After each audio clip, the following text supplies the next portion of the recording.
We're talking gold and interest rates in today's Kitco Gold Report, and we have interest rate expert Jim Grant. He's the founder and publisher of Grant's Interest Rate Observer. He's also the author of The Forgotten Depression, and he joins us now in studio. Jim, good to see you again. Good to see you, Daniela. So Jim, last time we spoke, you had not many nice things to say about gold. Oh, yes, I did. You have a very nicely selective memory. No, I was... You were frustrated. You were frustrated with gold. Yes, we all are. All of us gold fans are. But let's look at gold now in its longest run of losses since 1996. Mr. Market's having a sale.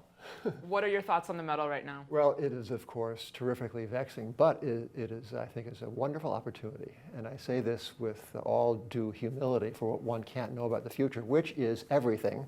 One can't know what the bottom is. But I think the important thing is to recall why those of us who own it bought it, what it is about gold that makes it, or ought to make it, appealing in this day and age when it seems to be absolutely the thing you don't want to have. To me, gold is an investment, not a hedge, but an investment in monetary disorder, monetary and financial disorder.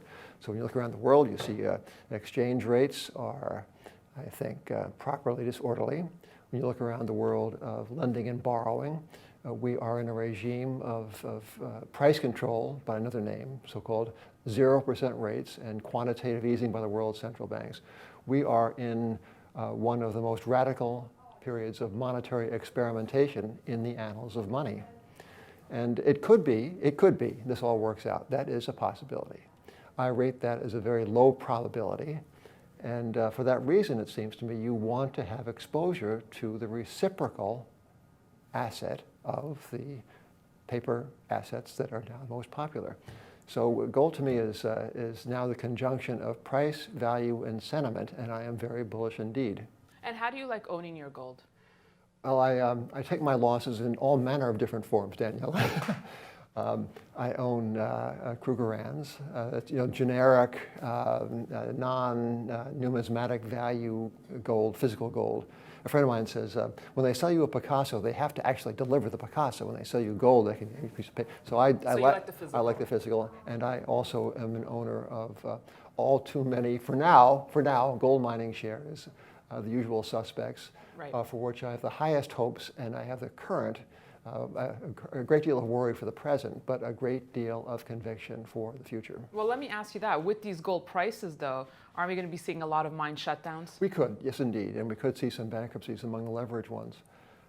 But I think a portfolio of these things is going to be just fine. All right, so let's talk about your real area of expertise, interest rates. And I'm not going to You don't have any interest rates. I'm not going to ask you when the Fed will raise rates, but what happens after they do? What could it do to the metal? Well, it's an interesting question. If the Fed does attempt to raise the funds rate, what's going to happen to market interest rates?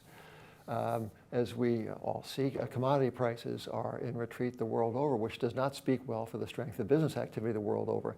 And it might just be that the Fed, through institutional pride, is going to raise rates at the wrong time. And if so, it might just be the world says, wait a second, they raise now, they'll never raise again. And furthermore, they may well have to implement more QE or more monetary stimulus to pick up the pace of a most lackluster, at best, global economic picture. So it seems to me that that it's by no means certain that market rates are going to go up in the face of what we see going on in the commodity markets. And I think where gold thrives or ought to thrive is in the face of monetary turmoil, disorder, and uncertainty. And I think we have all three of these things now and for the present and for the future. Do you think that the Fed feels rushed to raise rates? Yes. Are they in a hurry, and well, why? I think the Fed feels that it has been talking about raising rates what seems now for eons. None of us who do this for a living can bear to talk about it anymore. It makes your face fall asleep.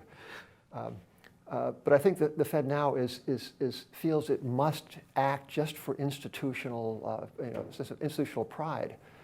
But money supply growth is dwindling. The turnover rate of money, likewise. The only thing that is dynamic in the world of money and credit is the issuance of more and more dubiously sourced debt at more and more lenient terms. So, what debt does is two things. It pulls forward consumption, and it pushes back evidence or the recognition of business failure. So you have kind of a backlog of companies that will go bankrupt because they have been strung along by very easy credit, and you have in the present you have consumption that will not be taking place in the future because of the ease of borrowing, a car purchases, for example. So I think all this is setting up for the things that gold ought to love, which is uncertainty, turbulence, and disorder.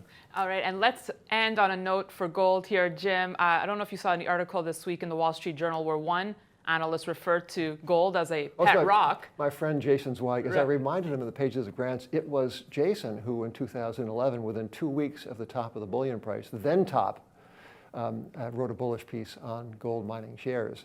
So at evident extremes, gold may or may not drive you mad, as the proverbs say, but it does make you loquacious. It makes you say things you wish you hadn't said. And for all I know, I'll come back here and say, Daniel, I never said I was bullish, but actually, I am. Great chatting with you, Jim Grant. Thank you so much for joining us in studio. And thank you for watching this edition of The Gold Report. We'll see you tomorrow.